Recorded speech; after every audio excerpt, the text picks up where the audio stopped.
معجزائے معراج مصطفیٰ صلی اللہ علیہ وسلم یہ قیامت تک کے لیے زندہ اور تابندہ معجزہ ہے۔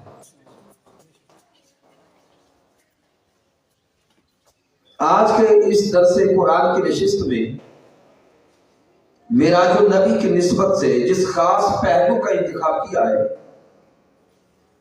وہ یہ کہ مالک کائنات نے محبوب صلی اللہ علیہ وسلم کو یہ معراج کیوں کروایا، معراج النبی کا سبب کیا ہے، اس کی حکمتیں کیا ہیں۔ تو سامعین، جب اس جہت سے آپ کتب کا مطالعہ کریں، ریسرچ اور تحقیق کی طرف جائیں تو کئی اسباب نظر آتے ہیں کہ مالک کائنات نے جن اسباب کی وجہ سے تاجدار کائنات صلی اللہ علیہ وسلم کو معراج پہ بلایا، ان حکمتوں اور اسباب میں سے وقت میں رہتے ہوئے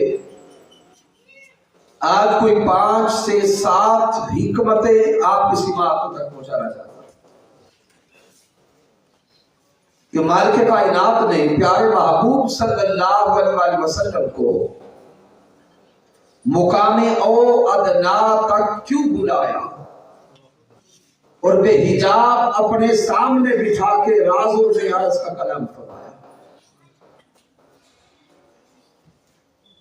ان اسباب میں سے جو سب سے پہلا سبب عرض کرنا چاہوں گا وہ ہے کہ رب کائنات محبوب صلی اللہ علیہ وسلم کی دلجوئی فرمانا چاہتا تھا، کیونکہ جب سے آقا صلی اللہ علیہ وسلم نے نبوت کا اعلان فرمایا اپنے بھی جان کے دشمن بن گئے۔ مکہ المکرمہ کی حضور کی ساری زندگی اپنی آنکھوں کے سامنے لائی، اپنوں نے بھی محبوب تاجدار کائنات کا کلمہ پڑھنے سے انکار کر دیا۔ دن رات معاذ اللہ حضور تاجدار کائنات پہ حملے ہونے لگے۔ جب مکہ والوں نے محبوب صلی اللہ علیہ وسلم کے پیغام کو قبول نہ کیا تو سونے آقا صلی اللہ علیہ وسلم نے پھر طائف کا سفر لیا، تو ان کے پاس جا کر انہیں اللہ رب العزت کی وحدانیت کا پیغام دیتے۔ لیکن جب میرے سونے آقا صلی اللہ علیہ وسلم طائف کی وادی میں پہنچے تو ان طائف والوں نے پیغام قبول کرنا تو بجا، سونے آقا صلی اللہ علیہ وسلم کو معاذ اللہ وہاں پر رہنے بھی نہ دیا۔ ان ظالموں نے تاجدار کائنات پہ تانے کسے،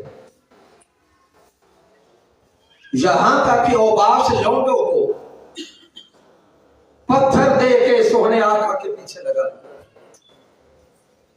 اب آقا تاجدار کائنات آگے چلتے ہیں، وہ ظالم اوباش لوٹے محبوب کائنات پہ پتھر برساتے۔ میرے حضور تاجدار کائنات کے جسم اقدس سے لہو بہنے لگا، میرے حضور کے نالین مبارک لہو لہان ہو گئے۔ آقا تاجدار کائنات وہاں سے پلٹے تو دل پہ ہمیں ایک بوجھ تھا کہ مولا تیرا پیغام میں کہاں لے کے جاؤں۔ مکہ المکرمہ کی کیفیات آپ کے سامنے، یہاں تک کہ مکہ والوں نے سوشل بائیکاٹ کر دیا۔ کم و بیش 3 سال تک میرے آقا صلی اللہ علیہ وسلم کو ان چند صحابہ کے ساتھ معزول کر دیا گیا۔ شیب ابی طالب میں کم و بیش 3 سال حضور تاجدار کائنات اور آپ کے وہ گنتی کے چند صحابہ 3 سال تک انہیں رہنا پڑا، تازہ کھانا پانی پہنچنا بند کر دیا گیا۔ سونے آقا علیہ الصلوۃ والسلام اور آپ کے صحابہ کو کم و بیش 3 سال درختوں کے پتے تک کھا کے گزارا کرنا پڑا۔ اب ادھر کفار جان کے در پہ ہیں، معصوریت کا عالم ہے، دلجوئی کرنے والا دنیا میں اور کوئی نظر نہیں آتا۔ 2 ہستیاں تھیں جو اس دنیا میں تاجدار کائنات صلی اللہ علیہ وسلم کے ہر دکھ کے لمحے میں آپ کے ساتھ کھڑی ہوتی تھی۔ ایک آپ کے چچا حضرت ابو طالب رضی اللہ تعالی عنہ تھے، اور دوسری آپ کی زوجہ محترمہ حضرت خدیجہ الکبریٰ رضی اللہ تعالی عنہا تھی۔ ادھر شیخ ابی طالب کے انہی آخری ایام میں، آخری سال میں ان دونوں ہستیوں کا وصال ہوا۔ اب دنیا میں بھی دلجوئی کرنے والا اور کوئی نظر نہیں آتا۔ محبوب تاجدار کائنات کے قلب اطہر پہ بوجھ ہے۔ میرے حضور ظاہر دکھی ہے، غمگین ہے۔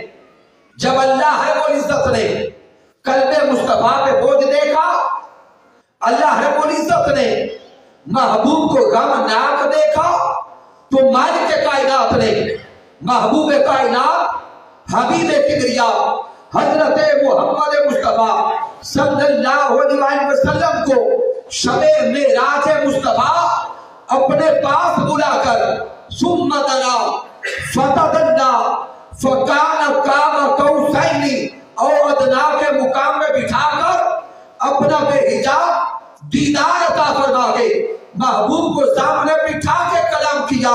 میرے رب نے فرمایا میرے محبوب ان دنیا کے غمگین ماحول میں غم زدہ نہ ہو۔ کیا ہوا جو اور غم سننے والا کوئی نہیں؟